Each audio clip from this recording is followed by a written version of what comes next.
Selon des sources médiévales, Ragnar Lodbrok était un roi danois et un guerrier viking qui a prospéré au XIXe siècle.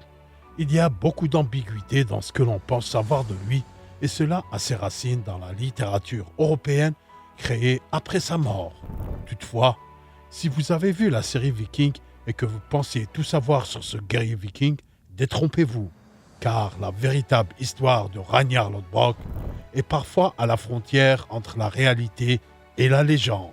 Mais alors, qui était vraiment le grand viking Ragnar Lodbrok? Telle est la principale question qui taraude les esprits de nombreuses personnes. Mais ce n'est pas un souci, car dans cette nouvelle vidéo, nous allons examiner qui était en réalité ce guerrier. Ainsi, nous vous invitons à vous abonner à Histoireflix, puis activer la cloche de notification pour ne rien rater sur nos histoires incroyables. Allez, entrons dans le vif du sujet. En réalité, il aurait vécu entre 750 et 850 lors de l'âge d'or des Vikings. Il serait descendant du roi Siegfried, un héros de la mythologie nordique. Ce dernier descendant lui-même du dieu Odin. Et oui, le Gall serait descendant d'Odin, si ce n'est le dieu nordique le plus badass.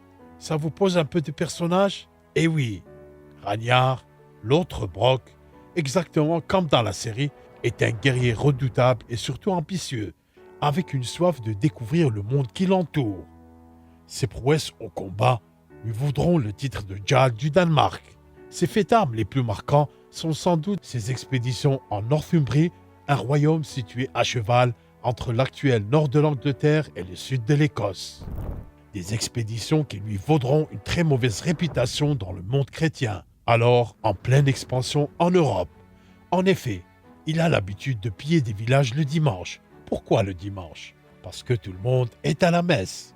Donc, c'est facile d'encercler l'église et de se servir. Il continue ses expéditions et ses pillages dans les nombreux royaumes saxons. Et oui, l'actuelle Angleterre que vous connaissez aujourd'hui n'existait pas à cette époque et tout ce territoire était composé de petits royaumes. Mais après son passage dans tous ces petits royaumes, Ragnar et son ambition dévorante convoitent de nouvelles terres et de nouvelles richesses. Un peu plus au sud, cette fois en France. Enfin, la Francie. Enfin, ce qu'était la France. Parce que là encore, sur la carte, ça n'a rien à voir avec la France que l'on connaît aujourd'hui. C'est alors qu'aura lieu le plus grand fait d'armes de Ragnar Lodbrok, avec une centaine de dracars et plusieurs milliers d'hommes. Il débarque en Francie de l'Ouest, précisément en Neustrie, l'actuelle Normandie. Ben oui, le débarquement de Normandie, ça ne date pas d'hier. Rapidement, ils atteignent et mettent à sac la ville de Rouen avant d'utiliser leurs dracars pour remonter la Seine direction Paris. Le siège de Paris débute alors en 845. Ragnar attaque la ville le dimanche de Pâques. Ouais, décidément, il a bien compris que chez les chrétiens, un jour de fête, ils ont tendance à baisser la garde. Le roi de Francie alors, Charles le Chauve, laisse une partie de sa ville brûler, impuissant face aux guerriers vikings. Seul un généreux paiement convaincra les vikings de faire demi-tour. La légende était née. Mais comme toutes les bonnes choses ont une fin, il est temps de parler de la mort de Ragnar. On ne sait pas trop comment il est mort. En fait, il existe deux versions. L'une glorieuse et légendaire, et une autre moins glorieuse et moins légendaire, mais plus probable. Bon, lors d'une de ses expéditions en Northumbrie vers 865, il aurait été capturé par le roi du patelin local, le roi Aël. Il aurait alors été jeté dans une fosse remplie de serpents venimeux. L'autre version, c'est qu'il serait mort de dysenterie d'une grosse diarrhée. C'est sûr que c'est moins classe, mais c'est plus probable. Surtout que les serpents venimeux, on n'en trouvait pas tellement à cette époque-là. Avec une vie aussi chargée, Ragnar aurait eu de nombreuses femmes et par conséquent de nombreux enfants. Et certains sont eux aussi rentrés dans la légende. Si vous avez vu la série, vous connaissez sans doute parmi ces femmes Lagartha ou bien Aslog. Et parmi ses fils, vous connaissez sûrement Sigurd, œil de serpent, ou encore Ivar le désossé. Eh bien, ses fils les plus valeureux sont retournés quelques années après pour venger la mort de leur père. Ils débarquent donc en Northumbrie, chopent le roi Aël qui avait fait exécuter leur père et le tuent à leur tour avec le mode d'exécution de l'aigle de sang.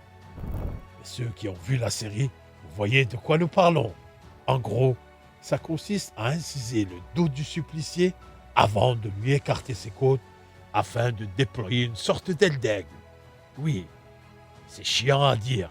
Bon, sauf que ce procédé n'a jamais existé. Ça a été inventé par les chrétiens pour que les gens craignent les Vikings. Et en parlant de choses qui n'ont jamais existé en réalité, on peut se poser la question, Ragnar Lodbrok a-t-il vraiment existé? Et la réponse est oui et non. Il a très certainement existé, mais fait malheureusement partie de ceux que l'on nomme les rois semi-légendaires. Car oui, Lodbrok reste un grand mystère pour les historiens, un peu comme tous les personnages historiques nordiques de l'époque. D'ailleurs, car les Vikings avaient l'habitude de ne rien écrire et de tout transmettre à l'oral. Et comme vous le savez sûrement, tout ce qui est rapporté à l'oral est forcément déformé au fil du temps, ce qui a pas mal compliqué les choses. Les sources relatant les aventures de Ragnar Lodbrok datent tous entre 900 et 1200, soit entre 100 et 300 ans après sa mort. Et comme ça a été écrit uniquement par des chrétiens pour parler d'un païen, niveau objectivité, c'est pas trop ça. Il est donc fort probable que l'histoire de Ragnar Lodbrok soit en réalité un mélange de l'histoire d'autres guerriers de la même époque. On lui attribue dès lors plusieurs visages comme celui de Henri Ier, un roi danois, ou bien le jarl Régingius, qui s'est fait connaître pour ses expéditions en Northumbrie et en Francie occidentale. Tiens, comme un certain Ragnar Lodbrok. L'histoire de Ragnar ne serait donc pas un mensonge, mais largement romancée, exactement comme dans la série. Et oui, beaucoup de personnages de la série ont existé. On a parlé de ses femmes et de ses enfants.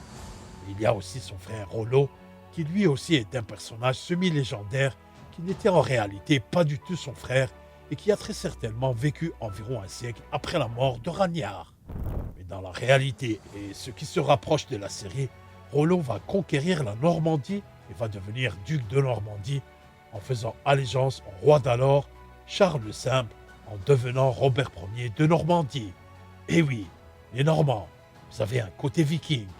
Il y a aussi son grand ami, l'explorateur Floki, connu pour avoir découvert l'Islande, même si dans la réalité, les deux hommes ne se sont probablement jamais rencontrés. Aucune source fiable ne permet de faire des exploits de Ragnar Lodbrok une réalité historique.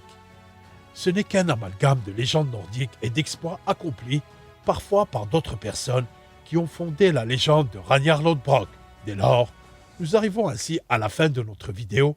Nous espérons qu'elle vous a apporté un plus, et si c'est le cas, faites-le nous savoir dans les commentaires et dites-nous également si vous aimeriez voir d'autres sujets vidéo sur notre chaîne. Merci une fois de plus, et n'oubliez pas de vous abonner et activer la cloche de notification pour rester informé lorsque nous publions de nouvelles vidéos. À très bientôt pour une nouvelle histoire sur notre chaîne.